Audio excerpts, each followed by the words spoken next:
Wah, ni Sol ni. Dari mana Big Boss? Pek Raja. Oh, Pek Raja. Tapi macam pernah nampak lah Big Boss ni. Pernah Alhamdulillah. Dari jauh dah nampak dah. Layanan ni, Angel okey tak? Okey. Okey eh? Terbaik. Dia bos nama Orang apa? lama terbaik. Alhamdulillah. Nama siapa bos?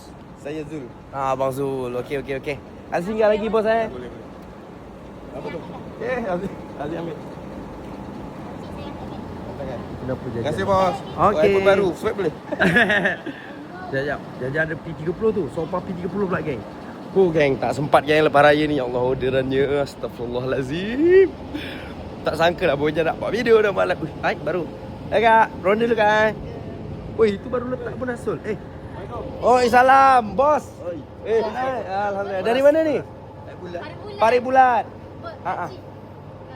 Bagilah sikit. Oh, bagi banyak lah tu. Acik minta. Ya. Kau punya tu. Ya. Boleh nak dia kata tadi. Boleh lah. Boleh, Acik. Boleh Acik, saya jual. Okey, sorry. Okey. Sol! Okey Acik saya jual ikhlas hati je kat Acik Alhamdulillah. Sol, sofa P30. Ya? Aku ada kelab kuliah bang. Okey, baik. Boleh lah. Sini je ke? Boleh. Acik tunggu sini pun nak masuk boleh. Kat sini pun je lah kalau nak cepat. Acik nak cepat. Sini Sol. Okey, baik. So ni P30 tadi Acik ni tengok satu-satu sofa gengnya 5,000 lebih, 6,000 lebih. Lepas tu Acik tu dah kena dengan sofa P1 12,000 lebih. Akhirnya Acik tu duduk dekat sofa P30 yang harga RM18,999 Aladdin.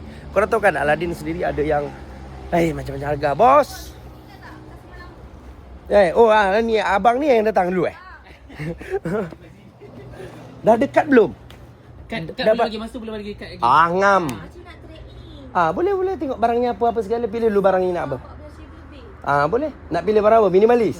Tadi Acik macam kena yang sofa P30. Oh. Boleh. Sila boleh pilih dulu. Acik boleh pilih dulu Sedap tak sedap? Okey, baik. Jajan nanti tengok yang kat dalam P1 punya yang ada satu tu, yang bunga ros tu. Oh, yang Aku baru ada bowsing tu. dekat mana? Dalam mana? Dekat gudang 2. Itu signature. Tu memang promote hanya untuk customer lama je. Wah, so saja. Oh, ramai geng. Ya Allah, boy memang ni hari Sabtu Ahad memang dengan Jumaat memang full. Ni dia sampai lagi. Satu baru balik tadi dekat belah sana. Oh ya Allah. Type je gudang Bojan. Korang terus type gudang Bojan. Sebab kat sini ni spot Robot Jati.